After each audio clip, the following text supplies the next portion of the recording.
السلام عليكم، ازيكم يا شباب عاملين ايه؟ أنا مصطفى محمد، عضو إمبلمنتر وواحد من فريق شركة أربو. هنتكلم عن ايه النهاردة يا شباب؟ هنتكلم عن جزئية مهمة أوي اللي هو ازاي تكري الكاستمر وازاي تكري فيندور جديد في أودو. مبدئيا كده يا شباب، أودو مسمية العميل ومسمية المورد بالبارتنر. بمعنى دلوقتي المورد ممكن يكون عميل في نفس الوقت، وبرضه العميل ممكن يكون مورد في نفس الوقت. ازاي الكلام ده بيتطبق في أودو؟ خلّينا نروح على المديول بتاع البرشيز، وممكن من خلاله اللي إحنا نكرّيت vendor جديد، أو ممكن نروح لمديول تاني اسمه الaccounting ونكرّيت برضه هنا مورد جديد، أو ممكن نكرّيت عميل، أو ممكن نكرّيت من هنا من المديول بتاع الsales عميل جديد. نفهم من ده إيه يا شباب؟ نفهم إن عقوده مرن بشكل كبير جدًا، وممكن نكرّيت الvendor والcustomer من مديول تاني اسمه contacts. ده شامل جميع جهات الاتصال الخاصة بيك جوه السيستم ده. خلّينا نروح نكريت واحد جديد من هنا new. هيبدأ يدينا اختيارين، في حاجة اسمها company وفي حاجة اسمها individual. إيه الفرق بين company وindividual؟ company دي شركة أو مؤسسة أو كيان إحنا بنتعامل معاه. individual ده فرد تبع الشركة اللي إحنا لسه مأسسينها في السيستم، أو فرد مش تبع شركة جوه السيستم بتاعنا. فخلّينا على سبيل المثال نروح نكريت company جديدة واسمها نيل. هيبدأ هنا أودو يدينا شوية اختيارات لو الشركة دي مشهورة أو معروفة، ويبدأ ينزل لنا هنا الأرقام التليفونات الخاصة بيها، ولو ليها موقع، ولو ليها ويب سايت، ولو ليها إيميل، ويبدأ ينزل لنا العناوين الخاصة بيها كلها. بس خلينا نروح نكريت إحنا حاجة، واحد جديد. الشركة دي اسمها النيل، والعنوان بتاعها ده، وليها عنوان تاني. لو رحنا country واخترنا Egypt، هيبدأ ينزل لنا المحافظات الخاصة بالبلد ديت، الإسكندرية، الأقصر وأسوان وهكذا. خلينا نختار القاهرة ونحط اللي هو السيتي برضو.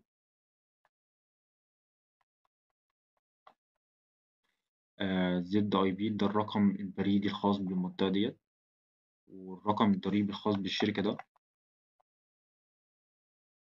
بص التاكس أي دي ده، لو إحنا كريتنا شركة جديدة واخدة نفس التاكس أي دي ده، هيبدأ السيستم يدينا تنبيه هنا التاكس أي دي ده أوريدي متاخد يعني. طب خلينا بمعنى إيه؟ خلينا نروح نعمل دبليكيت ونشوف السيستم يعمل إيه. ظهر معانا هنا إيه؟ تنبيه إن التاكس أي دي ده متاخد تبع شركة النيل. حابب تكمل؟ لا والله أنا عايز أغيره. طب نغيره. بدأ يشيل إيه؟ التنبيه ده. تعال نسمي النيل ده، نسميه نيل واحد، ونبدأ نحط الأرقام التليفونات الخاصة بينا، ولو ليها إيميل، وبرضه لو ليها موقع، واللغة اللي إحنا حابين نشتغل معاها مع الشركة ديت سواء عربي أو إنجليزي. وفي حاجة اسمها التاكس اللي هي الصفة. بص يا شباب، التاكس ديت ده صفة أنت بتديها للشركة دي، أو بتديها لمجموعة بارتنرز معين جوه السيستم ده. بمعنى إيه؟ أنا عندي دلوقتي شركة، والشركة ديت ليها عملاء كتير، حوالي 150 أو 200 عميل. تمام. عاوز أبدأ أعمل لهم تصنيف، بحيث إن أنا أقدر من بره من الفلتر من هنا أفلتر على كذا حاجة في التاكس يعني. فخلينا دلوقتي نروح نعمل تصنيف مثلا بالأشخاص المهمين. ممكن نعمل تاني تصنيف بالمستهلك النهائي. هيبدأ يظهر لنا هنا بألوان مختلفة، ممكن نغيرها لو ضغطنا عليها كده نبدأ نغيرها.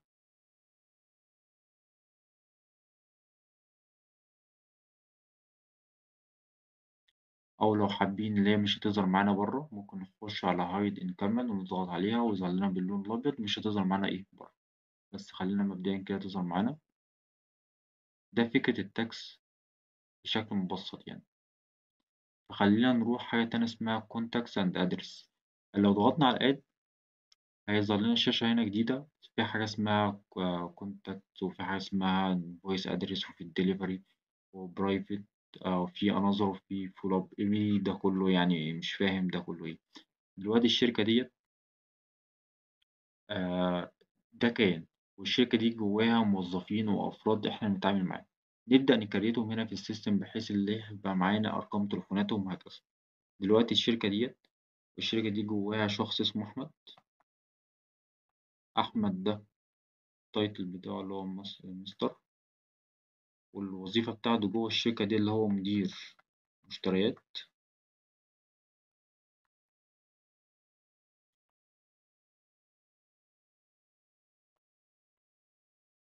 نبدأ نضيف الإيميل الخاص بيه والأرقام التليفونيات، وممكن نحط نوت هنا خاصة بيه. لو ضغطنا على سيف أند نيو هيفتحها لنا تاني، ونبدأ نكريت واحد جديد. الانفويس أدرس ده العنوان أو الشخص أو الكونتاكتس الخاصة بالفواتير. بمعنى إيه؟ أنا عندي دلوقتي محاسب جوه الشركة دي هو المسؤول عن الفواتير دي، نبدأ نكريت عنه. والله اسمه محمد. ممكن نغير المقر بتاعه برضه، مفيش أي مشكلة. وضغطنا برضه سيف أند نيو، وضغطنا عن ديليفري. ده الشخص اللي هو مسؤول عن البضاعة، اللي هو المسؤول عن المخازن. يعني ممكن يكرت أمين مخزن اسمه حسن. ممكن نضغط سيف أند كلوز، هيظهر هنا بعلامة مثلا لو هو أحمد. أحمد ده مدير مشتريات وظهر معانا بعلامة الشخص، ومحمد ظهر عليه علامة الفلوس، وحسن ظهر عليه علامة العربية. ده بيدل على إيه؟ بيدل على إن محمد ده مختص بالفواتير، وحسن ده مختص بالدليفري. خلينا اتنين على التابة التانية اللي هي السيلز اند بريشيز. دلوقتي احنا قلنا ايه؟ احنا قلنا دلوقتي السيستم بيقول لنا اللي احنا المورد ممكن يكون عميل، والعميل ممكن يكون مورد. دلوقتي عايز أكريت عميل جديد، هبدأ أملى الحاجات اللي هنا. لو أنا عاوز أملاه كهيئة مورد هبدأ أملى الحاجات اللي هنا. طب خلينا نروح على الحتة بتاعت السيلز نشرح. في حاجة اسمها عندي سيلز بيرسون وسيلز تيم. ايه الفرق ما بينهم هما الاتنين؟ السيلز تيم ده الفريق الخاص أو الفريق المبيعات الخاص بالشركة ديت أو بالمنطقة دي. لو احنا اتكينا على التيم بتاع القاهرة، وقلنا التيم بتاع القاهرة ده جواه شخص اسمه مصطفى محمد هو مسؤول عن المبيعات مع شركة النيل. وممكن نضيف هنا بيمنت تيرمز، دي سياسة الدفع أو سياسة الدفع لما العميل ده يجي يشتري مننا بضاعة، عايز يدفع لنا والله بشكل فوري، بشكل بعد 15 يوم، بعد 21. وممكن نكريت حاجة جديدة ونشرحها في فيديو لوحده. وممكن نعمله برايس ليست خاصة بيها، قائمة أسعار خاصة بيه، وهنشرحها برضه في فيديو لوحدها. وممكن لو هو مورد ممكن نروح نكريت له مثلا بيمنت ترمز خاصة بيه، لو هو هيدفع له بشكل فوري أو هندفع له بشكل شهري. وفي حاجة تانية اسمها ريسيبت ريميندر. ريسيبت ريميندر معناها إيه يا شباب؟ دلوقتي أنا المورد ده هيورد لنا بضاعة كمان 15 يوم، عاوز السيستم يدينا تنبيه إن في بضاعة جاية لي كمان 3 أيام. يعني قبل 15 يوم إيه؟ قبلها ب3 أيام. أقدر أعملها من هنا، بحيث الأمين المخزن أو الراجل بتاع المخزن ما يتفاجئش بالبضاعة اللي جاية له. ممكن نحدد العملة اللي إحنا هنشتغل معاه بيها، أو ممكن نسيبها فاضية. وفي حاجة اسمها company ID، هي نفس فكرة tax ID. لو إحنا اشتريتنا عميل جديد أو مورد جديد بنفس company ID هيبدأ يدينا تنبيه. ممكن نضيف هنا ريفرنس خاص بيها، أو ممكن نروح للجزء بتاع الأكاونتنج. الجزء بتاع الأكاونتنج هنا فيه اللي هو الحسابات البنكية الخاصة بالشركة ديت، ممكن نضيفها هنا برضو. وهنا برضو الحسابات اللي هتترمي عليها التعاملات المالية الخاصة بيه، لو سواء مثلا لو هو يتعامل معانا كهيئة عميل أو كهيئة مورد. وممكن نضيف internal notes خاصة بالشركة دي.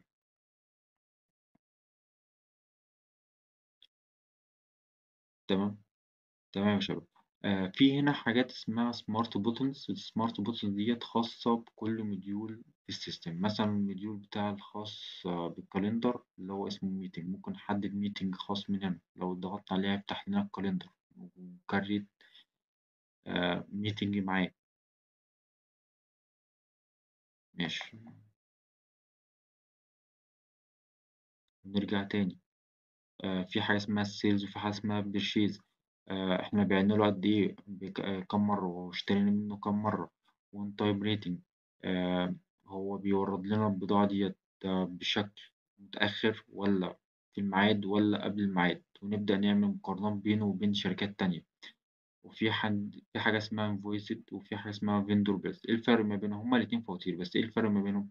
ديّة لمّا إحنا بنيجي نشتري منه، أو معلش لو إحنا بنيجي نبيع منه، وvendor bills لمّا إحنا نيجي نشتري منه. وفي حاجة اسمها barter ledger، ده جزء خاص بالحسابات وهنشرحها لوحدها. وفي هنا ممكن نعمل له archive هنا،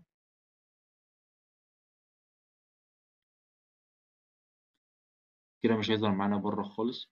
أو ممكن نعمل له هنا archive، أو ممكن نعمل له duplicate ونبدأ نغيّر في شوية information هنا، أو ممكن نعمل له delete.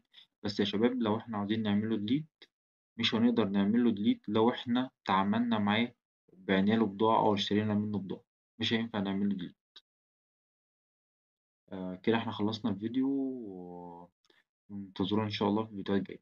مع السلامة.